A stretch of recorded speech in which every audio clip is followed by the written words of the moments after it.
오늘은 이 본문의 말씀을 통해서 잘 들어보지 않는 한 사람이 나옵니다.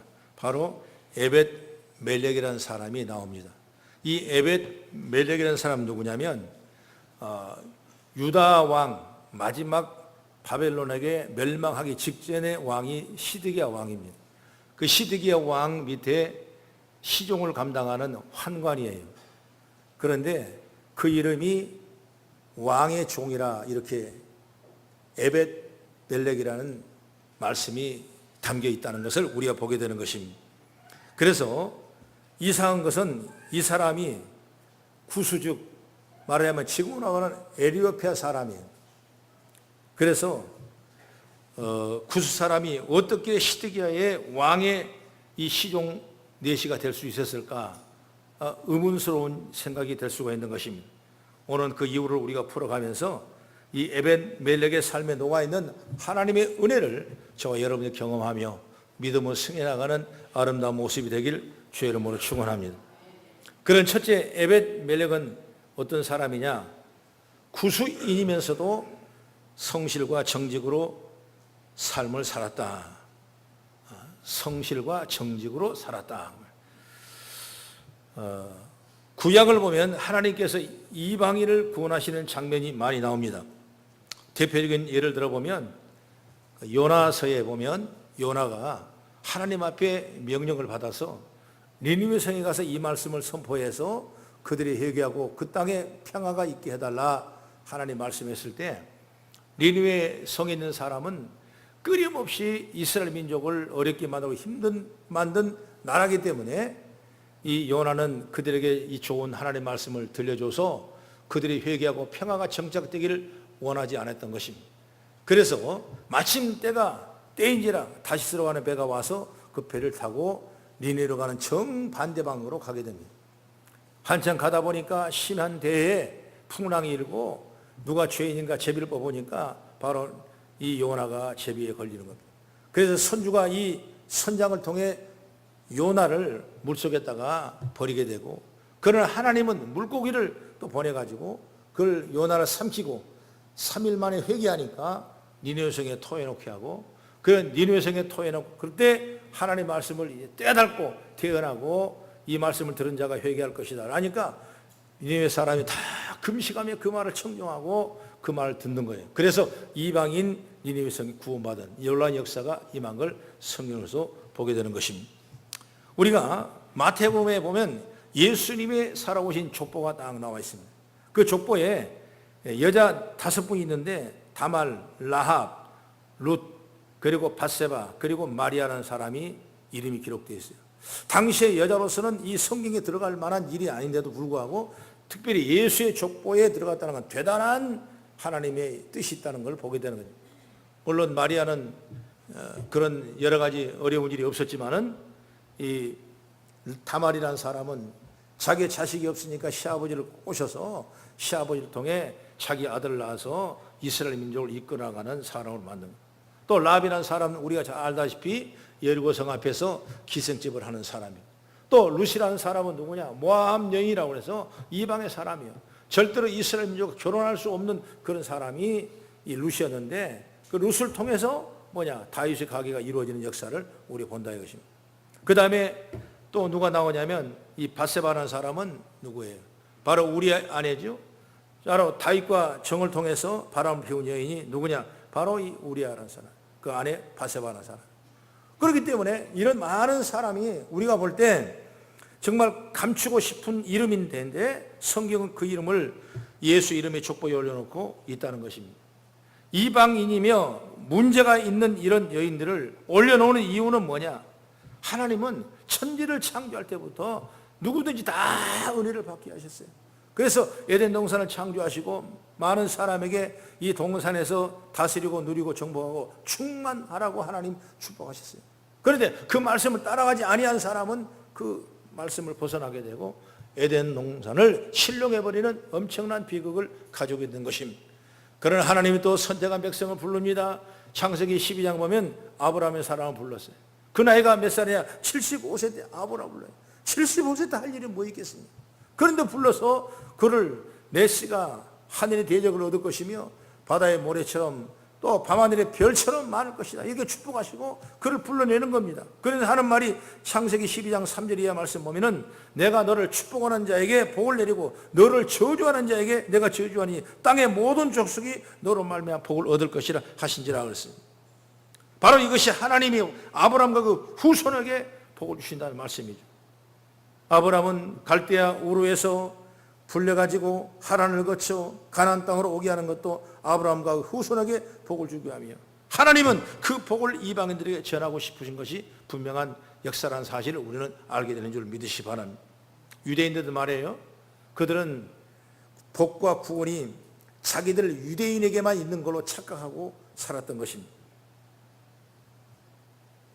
그래서 유대 유월주의에 빠져 있지만 하나님은 당신의 은혜와 복은 출신, 직업 상관없이 모든 사람을 위해서 주시기 위한 것이라는 증거로 오늘 이렇게 이방인을 통해서 큰 영광을 돌리는 것입니다.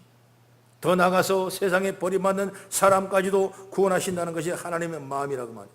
아마 오늘 읽었던 에벳 멜렉도 마찬가지입니다. 그는 조상이 이스라엘로 이주했던가 아니면 종으로 팔려왔던가 어떤 환경에서 유대까지 왔는지 모르지만은 종족이 다르고 피부 색깔이 다를지라도 에벳 멜렉은 결코 낙심하거나 실망하지 않고 자기의 주어진 종의를 최선을 다해 살았어요. 그렇게 살았던 에벳 멜렉이 어느 날 시댁의 눈의 왕에 띄었습니다. 그리고 시댁의 배려로 국내시로 일하게 되는 것입니다. 바로 그 이유는 에벳 멜렉의 이름의 뜻이 왕의 종이라 이런 뜻이 있기 때문에 그래요. 너는 왕이 내 종이다. 이 엄청난 축복을 받은 거예요. 바로 시드기야가 이 이름을 붙여준 겁니다. 시드기야가 이 구수인을 내시로 만들어 궁중의 일을 맡긴 것은 분명하다고 볼 수가 있습니다. 여러분 요셉이라는 사람은 여러분 잘 알죠? 그는 애굽의 종으로 팔려갔습니다. 애굽에 볼 때는 이런 이방이고 종이었어요. 그러나 거기서 성실과 정직으로 열심히 일하니까 나중에 애굽의 총리의 반열에 올라가게 되고 이스라엘 민족이 다 굶어서 죽을 수밖에 없는 과정에 그 요셉을 통해서 다 구원받게 하고 430년 동안 요셉의 이름이 떨어지지 아니하므로 그 이름 덕분에 고센 땅에서 300만이라는 이스라엘 민족을 일으키는 70명이 들어갔는데 300만 명이란 민족을 일으키는 대역사를 누가 했냐? 바로 요셉이라는 사람이 하는 거예요. 하나님은 성실과 정직으로 사는 사람에게 은혜를 부어주게 되어 있는 것입니다. 오늘 성경을 보면 하나님은 당신이 맡겨준 일에 최선을 다한 사람을 기뻐합니다. 그리고 그런 사람의 복을 주시며 더 좋은 일을 맡기신 것입니다. 주님은 충성한 자에게 그렇게 말씀했어요. 마태복음 25장 21절에 잘하여도다 착하고 충성된 종아 내가 적은 일에 충성하였으면 내가 많은 것을 내게 맡기리니 내 주인의 즐거움에 참여할 것이라 이렇게 말씀했어요. 작은 일에 충성한 사람에게 많은 걸 더 맡긴다는 겁니다. 그리고 주인의 즐거움에 참여할 수 있다 이렇게 말한 거예요. 그러나 한 달란트를 받은 사람은 그는 충성하지 않았습니다. 착하지 않았습니다. 그는 마태복음 25장 24절에 주인이여 당신은 굳은 사람이라 고약한 사람이라 그 말이에요. 심지 않는 데서 거둔 사람이고 해치지 않는 데서 모으는 줄 내가 알았으므로 나는 이 한 돈을 그대로 묻었다가 주인이 오면 내놓겠다 이런 얘기입니다. 자신이 게으르고 나태해서 일을 안 해놓고 그 책임을 남에게 전가하고 주인에게 전가하는 거예요. 남 원망하고 불평하다가 시간 다 보내요. 여러분 축복은 기회는 바로 축복이죠. 기회를 다 놓치면 안 돼요. 그러나 오늘 에벳 멜렉은 자기에게 있는 여러 가지 불리한 조건을 낙심하지 않았습니다. 불평하지 않았습니다. 최선을 다합니다. 결혼에 쓰임받는 것입니다. 우리도 마찬가지 똑같아요. 어떤 조건, 환경 따지지 않고 원망, 불평보다는 모든 일에 최선을 다하는 사람, 그 사람이 하나님께 쓰임받고 복을 받는 사람이에요. 나는 우리 성도들이 다 그런 은혜의 은총은 있기를 간절히 바랍니다. 그 다음에 둘째로 에벳 멜렉은 아무도 나서지 않는 어려운 일에 선한 일에 나섰다 그 말이에요. 예레미야 선지자는 누구의 눈치도 보지 아니하고 오늘 성경을 보면 하나님의 말씀만 전하는 분이 예레미야 선지자예요.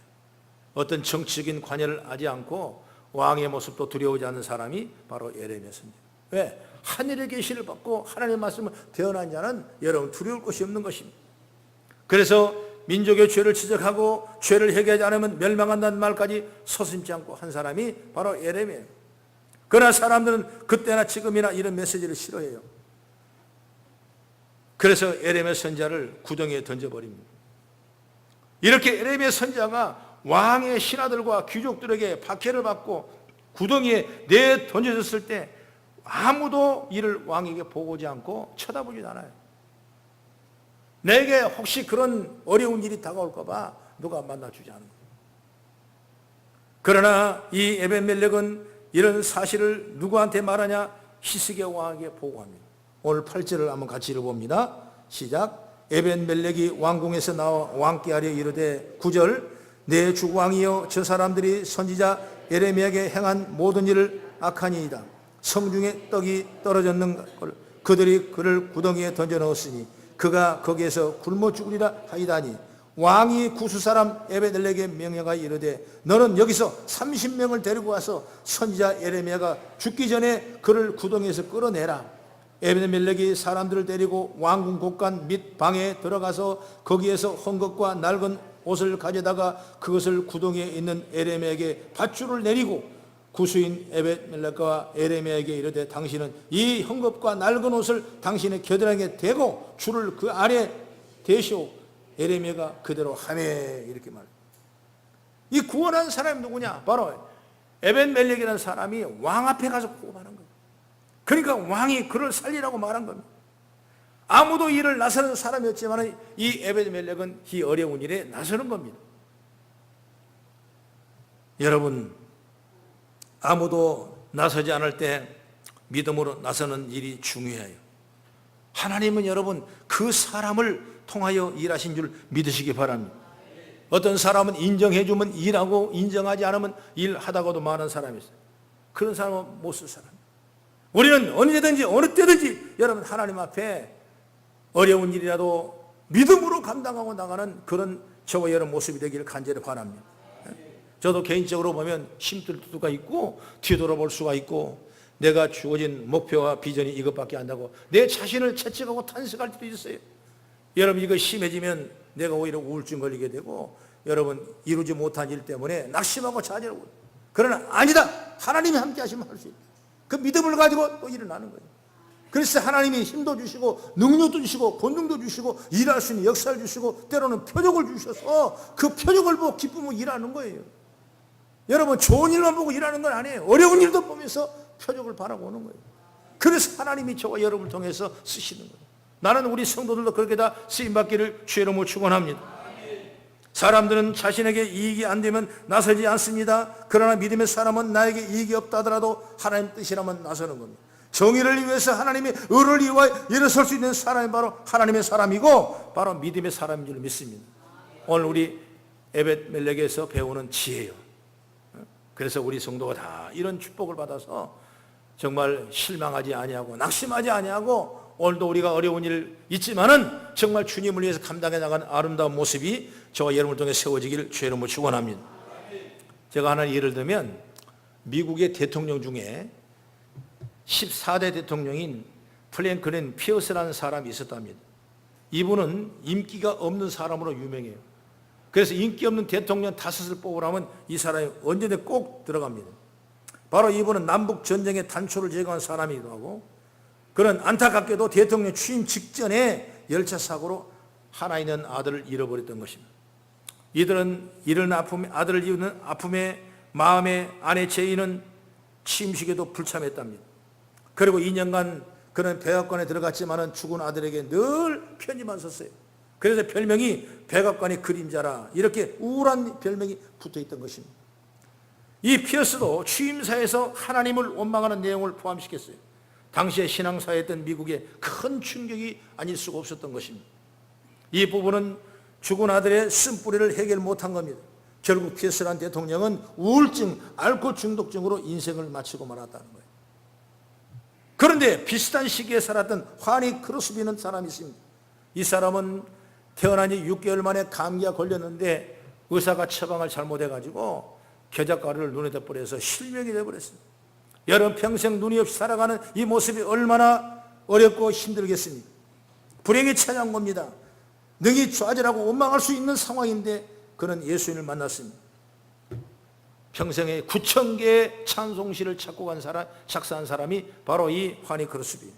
우리가 잘 아는 예수로 나의 구주 삼고 주의 음성을 내가 들으니 나의 영원하신 기억, 나의 갈 길을 당하도록, 이런 신앙 고백 깊이 녹아있는 찬송을 지었어요. 많은 성도들이 이 찬송의 은혜를 받고 영성을 느끼지 않습니까? 지금도 이 찬송은 찬송하는 많은 사람들의 마음과 영혼을 살리는 찬양이에요. 여러분, 피어스 대통령이나 환희 크로스비나 비슷한 역경을 만났습니다. 그러나 결과는 달라지는 거예요. 우리가 그런 믿음을 가져야 해요. 우리는 하나님이 우리에게 주어진 많은 일이 있지만은 이 믿음으로 바라본다면 이런 좋은 일들이 우리 가운데 부어지게 될 줄로 믿습니다. 여러분, 어려움을 만났을 때 어떤 생각을 가지고 살고 누구를 만나냐가 중요한 거예요. 누구를 만나는가, 누구를 선택하는가, 이게 사실 사람의 인생을 바꾸는 겁니다. 잘못 만나면 인생이 바꿔지는 거예요. 인생에 고난이 있습니다. 원망도 있습니다. 비판도 있습니다. 낙심도 있습니다. 비난도 있습니다. 상실감도 있어요. 이것은 나의 삶의 저주와 비참행으로 이끌어갑니다. 그러나 우리는 늘 자신을 돌아보며 그런 삶을 살지 않도록 여러 말씀의 지혜를 받는 역사가 있기를 간절히 바랍니다. 그 사람이 누구냐? 바로 에벡멜렉이라는 사람이에요. 여러분, 여기 영성을 배우십시오. 오늘 아무도 나서지 않는 일에 나서며 하나님이 올리시는 거예요. 여러분, 내가 믿을 수 없을 때 믿을 역사가 일어날 때 기적이 일어나는 거예요. 내가 할 수 없을 때 일할 때 그때가 역사가 일어나는 거예요. 그래서 우리 성도들이 다 이런 축복의 통로가 주의 삶을 통해 일어나길 간절히 바랍니다. 그 다음에 세 번째로 에벳멜렉은 하나님이 기억하셨다. 하나님이 기억하신 거예요. 시드기야는 남유다의 마지막 왕입니다. 북이스라엘이 바벨론에 완전히 진멸을 당하고 그 다음에 남유다가 멸망당하기 바로 직전에 마지막 왕이 누구냐? 바로 시드기야 왕이에요. 그 시드기야 왕이 이제 마지막 2년 때 온 국토가 영적으로나 환경적으로 바벨론 나라의 왕의 초토가 되어버렸던 것입니다. 그래서 시드기야 왕은 도저히 거기서 있을 수가 없으니까 그들이 어디로 나가냐? 군사들 몇몇 데리고 가족을 데리고 왕의 동산길로 피하고 두담 샘물을 통해서 성을 벗어나서 아라바 광야까지 도망을 가는데 가다가 추격하는 갈대아 군사들에게 잡혔던 것입니다. 그리고 여리고 평원에 잡아다가 느부갓네살 왕에게 데려놓고 거기서 보는 앞에 아들들과 시드기야에 다 눈을 뽑아버리는 엄청난 비극이 나타나고 이로써 이스라엘 민족 완전히 절망으로 멸망하고 말았던 것입니다. 이런 역사적인 상황에 에벳멜렉은 어떻게 되었을까? 오늘 성경은 그걸 우리에게 말씀하는 거예요. 그래서 나는 이 성구를 에벳멜렉의 축복이라 이렇게 말씀하고 있는데 우리 성경을 한번 읽어봅니다. 39장이니까요. 그 옆에 15절부터 마지막 18절까지입니다. 우리 함께 한 목소리로 읽어보겠습니다. 39장 15절부터 18절까지 시작. 에레미야가 감옥들에 갇혔을 때 여호와의 말씀이 그에게 임하니라 이르시되 너는 가서 구수인 에벳멜렉에게 말하기를 만군의 여호와 이스라엘 하나님 말씀에 내가 이 성에 전하를 내리고 복을 내리지 아니하리라 한 나의 말이 그날에 내 눈앞에 이루리라. 여호와의 말씀이니라. 내가 그날에 너를 구원하리니 내가 그 두려워하는 사람들의 손에 넘겨지지 아니하리라. 내가 반드시 너를 구원할 것인즉 내가 칼에 죽지 아니하고 내가 노량물같이 내 목숨을 얻을 것이니 이는 내가 나를 믿었음이라 여호와의 말씀이라 하시더라. 이 말이 뭐냐면 이는 나를 믿었음이라. 그러므로 너를 건져내고 너를 구원하시겠다 그 말이에요. 환경에 너는 지배를 받지 마라. 지금 유대 백성들은 엄청난 최고의 비운의 환경을 맞고 있지만은 이제 다시 내가 가만히 있으면 이 나라를 살릴 것이다. 내가 그걸 보아라. 이걸 주시는 거예요. 이런 엄청난 하나님의 축복을 받은 분이 누구냐? 바로 이 에벳멜렉이라는 사람입니다. 하나님은 에벳멜렉의 신실함을 믿음을 보신 겁니다. 에렘의 선제를 향한 마음을 보신 겁니다. 그래서 에렘의 선제를 통해 에벳멜렉의 하나님 주신 복을 말씀하신 내용이 바로 우리가 오늘 읽은 내용이에요. 이 어려운 시기에 에벤멜렉의 목숨을 건진 것이 전부는 아니겠지만은 에벤멜렉은 자신이 믿었던 하나님 말씀이 성취되는 걸 보게 되는 겁니다. 또 재앙 가운데 구원하시는 하나님 능력을 체험하는 은혜를 받게 되는 것입니다. 에벤멜렉은 자신의 구원받고 하나님 말씀이 말씀대로 성취된 걸 보고 있는 거예요. 할렐루야. 여러분, 내게 약속한 말씀이 성취했다는 건 이보다 큰 기적이 어디 있겠습니까? 우리 그리스도인들이 하나님께 받은 은혜가 뭘까? 세상에서 잘 먹고 잘 살고 문제가 잘 풀리고 고난이 없고 아들이 잘 되고 딸이 잘 되고 평안하고, 이것 은혜 중에 은혜죠. 정말 은혜 중에 은혜입니다. 그러나 더 중요한 은혜는 하나님의 말씀이 저와 여러분을 통해 성취되어 간다는 것, 이보다 큰 은혜인 줄 믿으시기 바랍니다. 여러분, 때로는 복이 성취되고 또는 심판이 성취되기도 해요.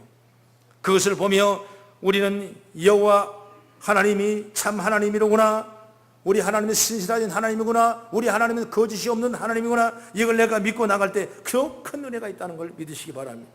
하나님은 여러분 심는 대로 거두게 하신 분이에요. 그렇게 내가 할 일 오직 주의 말씀을 듣고 순종하는 삶을 살아가는 것이구나, 이런 신앙을 가지는 것이 가장 큰 은혜라고 말이에요. 여러분, 돈이 있다가 없어집니다. 건강도 여러분 없어질 때가 있어요. 여러분, 아무리 좋은 권력도 건불 10년이라는 말이 있습니다. 세상의 모든 건 다 이런 위로 나가는 겁니다. 다 마찬가지예요. 그래서 성경은 이사야 40장 8절에 푸른 마르고 꽃은 시드나 우리 하나님의 말씀은 영원히 서리라 말씀이죠. 마태복음 5장 18절의 말씀에는 천지가 없어지기 전에 율법의 1.1획도 결코 없어지지 아니하니 다 이루리라. 하나님의 말씀을 다 이루겠다 말씀했어요. 그래, 우리 믿음의 성도들이 받은 가장 큰 은혜는 뭐냐? 이걸 깨닫는 거예요. 깨닫는 지혜를 얻자 이거예요. 하나님은 더 잘되게 해주신 하나님, 오늘보다 더 잘되게 해주신 하나님, 사건을 통해서, 어려움을 통해, 고난을 통해, 환난을 통해서라도 하나님이 이걸 알게 하시고 그 일을 우리에게 성취하신 분은 하나님이라고 말이에요. 그리고 이런 모든 것을 믿음의 눈으로 보는 사람이, 성경에 보면은 많은 인물들이 있습니다. 보여진 인물, 보이지 않는 인물이 있어요. 히브리서 11장에 보면 선진들의 믿음에 대해서 쭉 증거를 써놨어요. 어떤 사람은 어떻게 죽고, 어떤 사람은 어떻게 하고, 다 믿음의 기록이 있어요. 오늘 이 에벤멜렉 사람도 잠깐 동안에 기록된 이 말씀이면 여기에 신앙의 은혜가 있다는 사실을 우리에게 들려주고 싶어하는 하나님의 마음이 있다 이것입니다.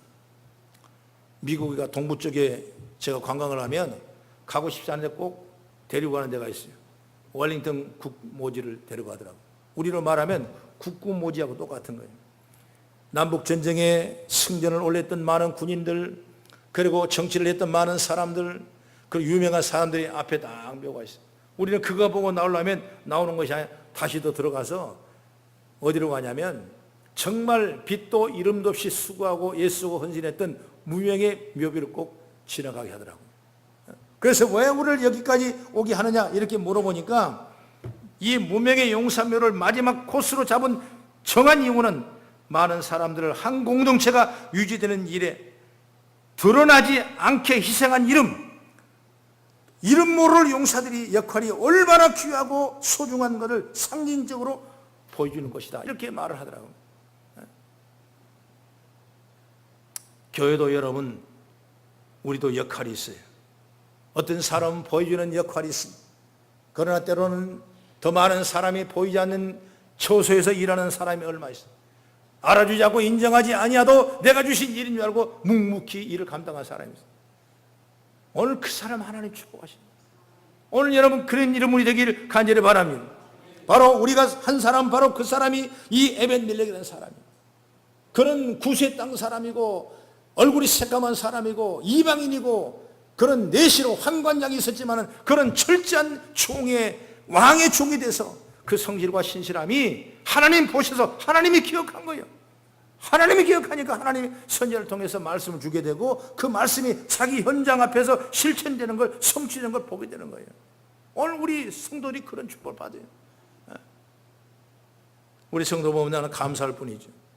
하나님이 교회를 사랑하니까 성도를 사랑하게 하시고 성도를 통해서 모든 일을 감당하게 하시고 하나님의 영광을 높이는데 얼마나 감사해요. 오늘도 좋은 일이 교회와 여러분의 생활을 통해 일어나기를 주의 이름으로 축원합니다. 사랑하는 성도 여러분, 정말 진정한 복이 뭘까 한번 생각해 보시죠. 안락함인가? 평안함인가? 너무 좋은 복이죠. 그러나 그걸 또 포기하면서 교회를 위해서, 하나님 나라를 위해서 자기 삶을 드린 자들이 진정한 복 있는 사람이라고 저는 생각해요. 모든 우리에게 주어진 믿음과 삶의 길이 어렵고 세상이 아름답게 보이더라도 하나님의 안에서 교회 일에 동참하기로 차원하는 평범한 우리 한 사람 한 사람을 통해 하나님 나라는 세워져 가고 교회는 세워져 가게 될 줄로 믿습니다. 그래서 히브리서 11장 마지막에 보면 35절 이런 말씀이 있어요. 어떤 사람은 더 나은 부활을 얻기 위해 고문을 당해도 풀려나기를 거절했고, 또 어떤 사람은 조롱을 받고 채찍에 맞았으며 사슬에 묶여 갇히기도 했으며, 또한 돌로 맞기도 하고 시험을 당하여 톱으로 몸이 잘려가나 칼날에 죽임을 당하기도 했다. 이런 말씀이었어요. 그들은 가난과 고통에 시달리고 온갖 학대를 받았지만은 세상은 그들에게 아무 가치가 없었다 고백한 거예요. 그래서 그들은 광야와 산과 동굴과 땅굴을 쳐다니면서 올 믿음을 지켰다. 오늘 우리가 그런 삶을 살아가는, 오늘 주 안에 놀라운 은혜와 축복인 줄 믿으시길 바랍니다. 어제 제가 청년부 설교할 때 그랬어요. 여호와는 우리 목자가 되신다. 목자는 어떤 일을 하냐? 우리를 부족함이 없이 하신대. 부족함이 없는 거냐? 바로 채워주는 것이다. 믿음으로 잘 목자로 잡으시면 내 앞길을 채워줄 것이다. 그리고 의의 길로 인도할 것이다. 의의 길이 뭐냐? 바로 선한 길이에요. 좋은 길이에요. 생명의 길이에요. 축복의 길이란 말이에요. 왜? 목자로 삼으니까, 여호와를 목자로 삼으니까 너희 길을, 좋은 길을 예비할 것이다. 여러분 청년들이 얼마나 젊은 사람의 소상공인이 요즘 길을 죽고 있습니다. 경제가 안 돼서 얼마나 어려움을 당하고 있습니다. 사업해본 사람은 알아요. 얼마나 낙심되고 얼마나 어려운지를 알아요. 그러나 그 중에 우리를 인도하시니까 얼마나 감사해요. 왜? 우리의 목자가 되시니까. 그래서 나는 그래서 더 잘해라. 더 잘해라. 그러면 우리의 의의 길을 인도하시고 우리를 부족함을 채우시고 원수의 목자에 상을 베푸신 하나님의 축복이 있을 것이다. 어제 국민일보를 보니까 그런 말씀이 있어요. 맨 밑에 큰 단어가 나왔는데 아이들의 울음소리는 줄어들고 어른들의 울음소리는 늘어났다. 나는 뭔가 이렇게 찾아봤어요. 보니까 아이들을 안 낳는데 8월 말 여기까지 통계를 보니까 지금까지 최악이래. 이 최악은 세계 최악이야. 생산할 능력이 없는 거예요. 아이 울음소리가 끝났다는 겁니다. 얘는 그렇게 표현한 거예요. 그러면 어른 울음소리만 나오는데, 어른은 65세부터 어른이라고 그러는데 아이고 소리가 나오는 거. 왜 하냐? 아프니까. 그래서 건강보험에 의료보험공단에 우리가 돈을 받아서 병원에 내지 않습니까? 우리가 부담한 것도 있지만은 65세 한 사람의 평균 얼마냐? 475만 원을 1년에 낸다. 1년에. 전체 통계를 보니까 이러고 보니까 7조 6천억이라는 돈을 내가 내는 것이 아니라 나라의 보험공단 세금으로 내는 거예요. 자꾸 여러분 생명이 연장되니까 아픈 사람 많아지고, 여러분 그래서 어른들의 울음소리만 늘어나고 아이들의 울음소리는 줄어들었다. 어디 뭐 일리가 있는 얘기예요. 나중에 조금 가면 이제 한 사람, 청년 한 사람이 사업을 하던가 직장을 세워서 몇 사람을 보냐? 어른들 4사람을 돌봐야 돼. 아버지도 부모도 돌보지 않는 이 시대에 남의 아버지, 남의 부모까지 돌봐야 된다니까요. 이걸 경제적으로 본다면 지수가 안 맞지요. 깜깜하죠. 그러나 나는 여호와의 목자가 되시면, 우리의 목자가 되시면 부족한 거 채워주시는 거예요. 그래서 내가 잘하자 잘해. 오늘 우리 성도가 잘해야 됩니다. 누구한테 잘해야 됩니까? 하나님 앞에 잘해야 돼요. 하나님 앞 믿음으로 나가야 돼요. 선한 일 하면서 살아야 돼요. 세상 것 바라보지 말고, 물론 좋은 거죠. 그러나 그보다 더 좋은 건 뭐냐? 하나님의 선한 일에 동참하고 믿음으로 승리하고 믿음 버리지 않고 여러분 주를 따라가는 그 양처럼 됐을 때 목자가 양에 베푸는 그 많은 축복을 여러분, 저와 여러분께 주게 될 줄로 믿습니다. 그냥 우리 성도들이 다 그런 복, 청년들이 은혜를 받았는지 안 받았는지 모르겠지만 그렇게 했다니까. 제가 하나님 아버지 감사하죠. 여기까지 인도하신 에베네서 하나님 감사하죠. 여러분 불평스러운 거 있고 부족한 거 있고 낙심스러운 거 있고 상실한 마음이 있습니다. 그러나 이건 주님을 다 내려놓으시고 우리의 목자가 되신 주님을 바라보며 나가는 지혜를 얻기를 바랍니다. 지난 동안 해왔다면 오늘 더 잘합시다. 내일 더 잘합시다. 더 힘을 냅시다. 그건 하나님이 더 큰 축복을 여러분의 기업과 가정과 생활과 자녀에게 부족이 될 줄로 믿습니다. 기도하겠습니다.